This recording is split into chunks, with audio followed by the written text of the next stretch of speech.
안녕하세요. 오늘은 중국 50만 명, 집에서 쫓겨날지도 모른다라는 소식을 전해드리겠습니다.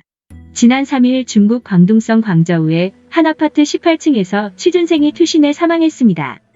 이로부터 3일 뒤 중국 선전의 IT 기업에 다니는 헨리왕은 집주인이 건장한 남성들을 데리고 와 당장 나가라고 난동을 피우는 바람에 공포에 떨어야 했습니다.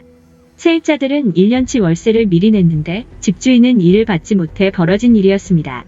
중국 부동산 임대 플랫폼 단커가 경영난에 처하면서 중국 내 13개 도시 41만 5천 가구 50만 명에 달하는 세입자들이 이처럼 쫓겨날 위기에 처했습니다.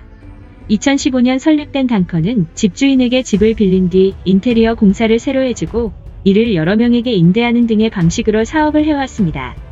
여기에 필요한 돈은 세입자들에게 미리 1년치 월세를 받는 것으로 충당했습니다. 일시불로 월세를 선납하는 것이 부담스러운 세입자를 위해 단커는 텐센트의 계열사인 위뱅크와 협력해 1년 만기 대출 프로그램을 알선해주기도 했습니다. 그리고 집주인에게는 매달 혹은 분기별로 돈을 입금해줬습니다. 단커는 올 초 미국 뉴욕 증시에까지 상장하며 성공가도를 달리는 듯했지만 코로나가 발못을 잡혔습니다. 경제 타격으로 공실률이 급증하자 미리 받은 현금으로 사업을 벌이던 이 회사는 유동성 위기에 처하게 된 것입니다.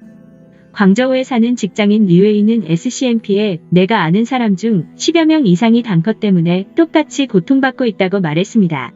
베이징이나 선전 등지에선 세입자들이 퇴거를 거부하고 돈을 못 받은 집주인은 세입자가 사는 집의 전기와 수도를 끊고 집 잠금 장치를 바꾸는 등 극심한 갈등을 빚고 있습니다. 지난해 7월 단커와 5년 동안 집을 빌려주기로 계약했다는 롱시아오는 언론은 젊은 세입자들이 쫓겨날 위기라는 것에만 초점을 맞추고 있다면서 우리도 똑같이 은행에 이자를 내야 하는 피해자다. 세입자들을 내보내야 다시 임대라도 줄 수 있다고 말합니다. 그는 이미 지난 2월부터 단커가 코로나 여파를 이유로 월세 지급을 멈췄다고 말했습니다. 그동안 집값 상승에 대한 대응으로 민간 임대아파트 사업 육성을 지원하던 중국 정부도 난처한 상황이 됐습니다. 지방정부들은 일단 집주인이 강제로 세입자를 퇴거시킬 수 없도록 지침을 내린 상태입니다. 정부의 지원 덕에 단커 외에도 중국에서 170여 개 넘는 스타트업들이 주택 임대 사업을 하고 있습니다. 중국 내 세입자는 전체 인구의 12.1%인 1억 6만 8,900만 명에 달합니다.